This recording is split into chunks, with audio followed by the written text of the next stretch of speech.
Πάμε να δούμε ένα καινούριο δίπολο. Κυβέρνηση φυσικά είναι ίδια, άλλαξε όμως η αξιωματική αντιπολίτευση. Να καλημερίσουμε τον κύριο Θανάση Παπαθανάση, είναι βουλευτής της Νέας Δημοκρατίας. Να τον ευχαριστήσουμε. Βουλευτής της Ολοκαρνανίας. Καλημέρα σας. Καλημέρα και σας ευχαριστούμε. Κύριε Παπαθανάση, πριν πάμε και στα του προπολογισμού και την μείωση των φόρων και τι άλλο μπορεί να δοθεί για την ενίσχυση των πολιτών, φαντάζομαι εκεί θα θέλετε να αναφερθείτε. Είχαμε διαγραφή του Αντώνη Σαμαρά, να φτιάξουμε λίγο τον κύριο Πιάγκη από το κοντρόλ, αν γίνεται. Είχαμε διαγραφή του Αντώνη Σαμαρά και από την άλλη σήμερα έχουμε και την παρέμβαση του Κώστα Καραμαλή, του έτερου πρώην Πρωθυπουργού στην Αχαΐα, στην Πάτρα και κοντά στην εκλογική σας περιφέρεια. Απέναντι εσείς από την Ολοκαρνανία. Και ξέρετε, είναι στραμμένα και τα βλέμματα εκεί. Και οι πληροφορίες λένε ότι θα αφήσει έτσι, ένα υπονοούμενο όσον αφορά την ενότητα του κόμματος και γενικότερα για την ενότητα, τέτοια βαριά πειθαρχικά μέτρα δεν χρειάζονται. Άρα κάποιοι λένε, θα τον ακούσουμε βέβαια, ότι μπορεί να είναι μια στήριξη προς τον κύριο Σαμαρά. Τι λέτε για όλα αυτά? Πρώτα απ' όλα να πω για τον κύριο Σαμαρά. Πρώτα απ' όλα το κεφάλαιο αυτό έχει κλείσει με την διαγραφή του από την Επιτροπή Δεοντολογίας. Προχωράμε ενωμένη η Νέα Δημοκρατία μπροστά την επόμενη μέρα. Βλέπετε ότι όλες τις προηγούμενες μέρες, τις πρώτες μέρες, όλα τα κυβερνητικά στελέχη, οι υπουργοί αλλά και οι βουλευτές είχαν μια συγκεκριμένη θέση. Ναι. Ήταν στενάχωρη η διαγραφή του κυρίου Σαμαρά. Σε κάθε περίπτωση όμως υπερέβαλε στην κριτική του και υπερέβαλε και στους χαρακτηρισμούς του απέναντι στον Έλληνα Υπουργό Εξωτερικών και κατ' επέκταση στον Πρωθυπουργό και στα μέλη της παράταξης. Άρα λοιπόν είναι ένα κεφάλαιο το οποίο το αφήνουμε πίσω. Αυτό που, επειδή είμαι και όπως ξέρετε και στην κοινοβουλευτική ομάδα της Δημοκρατίας σχετικά νέος και επειδή γνωρίζω πολύ καλά πώς λειτουργεί η κοινοβουλευτική ομάδα, είναι πραγματικά η πιο δημοκρατική ομάδα και είμαι πολύ τιμητικό για μένα που συμμετέχω σε αυτή την ομάδα. Συζητάμε καθημερινά, να ξέρετε, για όλα τα ζητήματα. Κάνουμε πάρα πολλές συναντήσεις για νομοσχέδια και κανένα νομοσχέδιο δεν έρχεται άκρητα και χωρίς να συζητηθεί στην κοινοβουλευτική ομάδα. Είναι κάτι πάρα πολύ σημαντικό. Υπάρχει μεγάλη ζήμωση στην ομάδα, γιατί όπως αντιλαμβάνεστε, στην πραγματικότητα υπάρχει και ζήμωση με την κοινωνία. Διότι εμείς ακριβώς μεταφέρουμε τα προβλήματα της κοινωνίας και των ανθρώπων οι οποίοι μας στηρίξαν και μας ψηφίζουν στις δικές μας περιοχές. Άρα λοιπόν αυτό που κοιτάζουμε εμείς και αυτό που θέλω να σας δηλώσω ευθαρσώς είναι ότι η κοινοβουλευτική ομάδα της Νέας Δημοκρατίας αυτή τη στιγμή είναι αραγέστατη. Μοναδικός στόχος και στοχοπροσήλωση έχουμε στο να εφαρμόσουμε το πρόγραμμα, το οποίο όπως βλέπετε κάθε χρόνο το εμπλουτίζει ο Πρωθυπουργός, το αρχικό πρόγραμμα αλήθειας και τα μέτρα που κάθε χρόνο ανακοινώνει ο Πρωθυπουργός στη Θεσσαλονίκη. Αυτό γίνεται και φέτος. Τηρούμε το πρόγραμμα παρέκκλητα και κατά κεραίας και αναγνωρίζουμε και είμαστε αφοσιωμένοι όλοι στη σταθερότητα της χώρας. Απεδείχθη ότι η πρόοδος. Αν γίνουν τότε εκλογές. Έτσι ακριβώς, αυτό ήθελα να καταλήξω. Εκεί ήθελα να καταλήξω. Αν γίνουν το 27, όπως επιμένει ο Πρωθυπουργός, τουλάχιστον αυτή ήταν η δέσμευσή του και στην προηγούμενη τετραετία και πήγε ως είναι η δέσμευσή του, έτσι. Εκεί θα πρέπει να κριθείτε από τους πολίτες. Εμείς θα σας κρίνουμε αν έχετε υλοποιήσει όλα αυτά που λέτε, αλλά στο ενδιάμεσο, και έχουμε και τον κύριο Πιάκη πάλι μαζί μας, τον ευχαριστούμε. Στο ενδιάμεσο είχαμε μια διαγραφή και είμαστε και εν αναμονή του τι μπορεί να μπει. Είναι πολύ σημαντική για την πρόοδο και την ανάπτυξη της χώρας και το αντιλαμβάνονται και οι πολίτες αυτό, αλλά και όλα τα μέλη της κοινοβουλευτικής ομάδας της Νέας Δημοκρατίας, σταθερότητα. Οι επενδυτές για να έχουμε ρεκόρ αυξήσεων και μεγαλύτερο ρυθμό ανάπτυξης από όλη την Ευρωπαϊκή Ένωση αυτά τα χρόνια. Είναι αραγέστατη. Μπορεί να ακολουθήσει τον κύριο Σαμαρά. Είμαι κατηγορηματικός. Είναι αραγέστατη η κοινοβουλευτική ομάδα.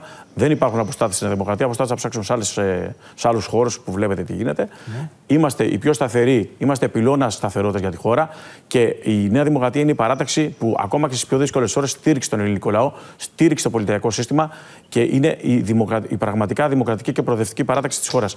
Για να πω και για τον κύριο Καραμαλή, όπως μου αναφερθήκατε, σήμερα θα κάνει μια ομιλία στην Πάτρα. Να ξέρετε, ο κύριος Καραμαλής χαίρει μεγάλης εκτιμήσεως τόσο στη Νέα Δημοκρατία, στα στελέχη της, στους βουλευτές. Είναι πρώην πρωθυπουργός, είναι ανιψιός του ιδρυτή της Νέας Δημοκρατίας και στηρίζει σταθερά και απαρέγκλητα πάντα τη Νέα Δημοκρατία. Να είστε βέβαιοι γι' αυτό. Υπάρχουν κόκκινες γραμμές, ας πούμε, θα υπάρχουν κόκκινες γραμμές για τον Κώστα Καραμαλή, όπως αντιστοίχως υπήρξαν για τον Αντώνη Σαμαρά?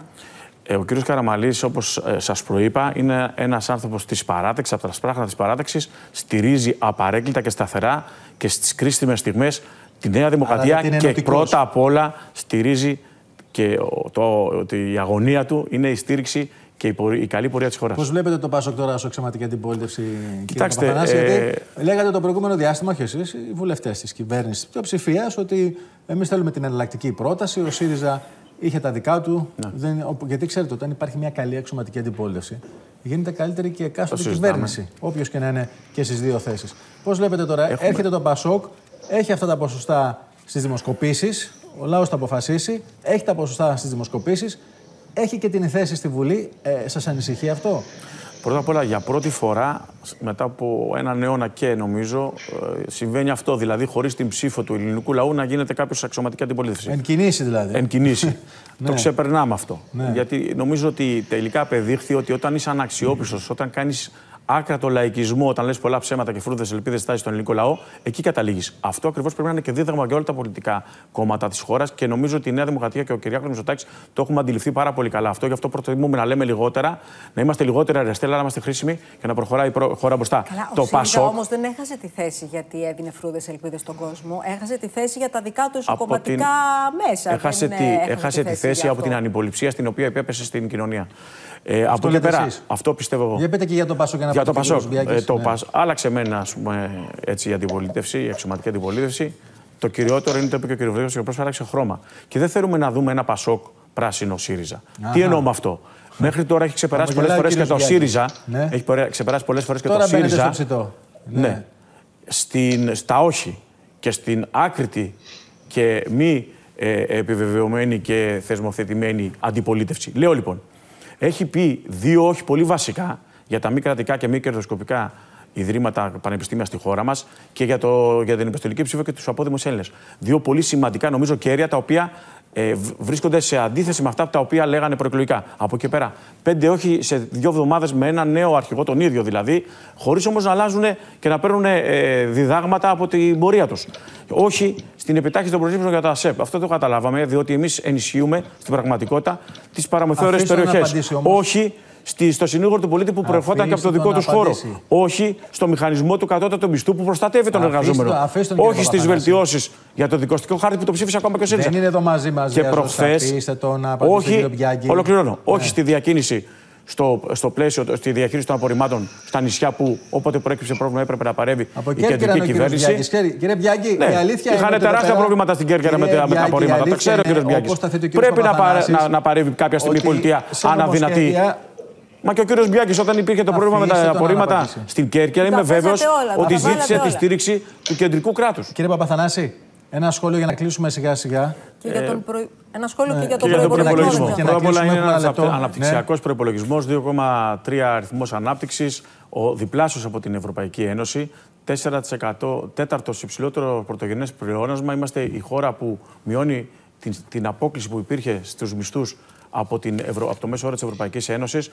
Έχουμε πάρα πολλές φοροελαφρύσεις. Μετά τους 50 φόρους της πρώτης τετραετίας, τώρα συνεχίζουμε με άλλες φοροελαφρύσεις που ανακοινώθηκαν και στη Θεσσαλονίκη από τον Πρωθυπουργό, όπως η κατάργηση του τέλους επιτιδεύματος, η μείωση κατά μία μονάδα ακόμη και φτάνουμε στο μέσο όρο της Ευρωπαϊκής Ένωσης 5,5 συνολικά από την αρχή της θητείας μας στην εισφορά αλληλεγγύης, στις ασφαλιστικές εισφορές. Μην μας τα διαβάσετε, γιατί τα ξέρουμε, είναι μέσα. Εγώ θέλω να σας ρωτήσω το εξής. Ναι. Αν αυτές οι ελαφρύνσεις που λέει η κυβέρνηση ότι περιλαμβάνονται μέσα στον προϋπολογισμό, πιστεύετε ότι θα δώσουν ανάσα στον κόσμο που σε αυτή τη φάση αντιμετωπίζει το τέρας της ακρίβειας, δηλαδή στα βασικά του προβλήματα, αν θα δώσουν ανάσα.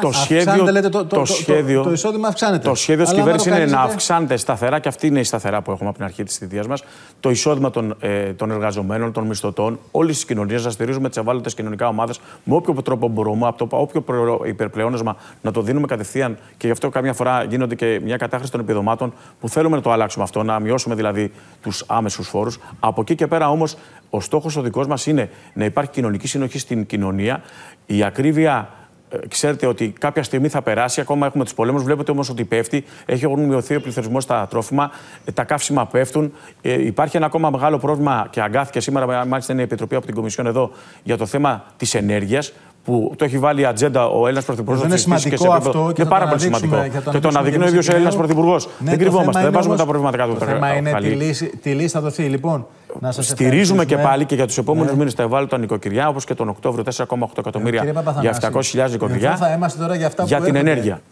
Εμείς θέλουμε πάντως πραγματικά το ΠΑΣΟΚ να είναι μια σοβαρή αξιωματική αντιπολίτευση και να φέρει κοστολογημένες προτάσεις και να γίνεται πραγματική συζήτηση. Πάει και λίγο ήχος. Να ευχαριστήσουμε τον κύριο Μπιάκη, γραμματέας της πολιτικής ομάδας του ΠΑΣΟΚ, τον κύριο Παπαθανάση. Εγώ ευχαριστώ πολύ για τη φιλοξενία. Νέας Δημοκρατίας σε Τολοκαρνανία.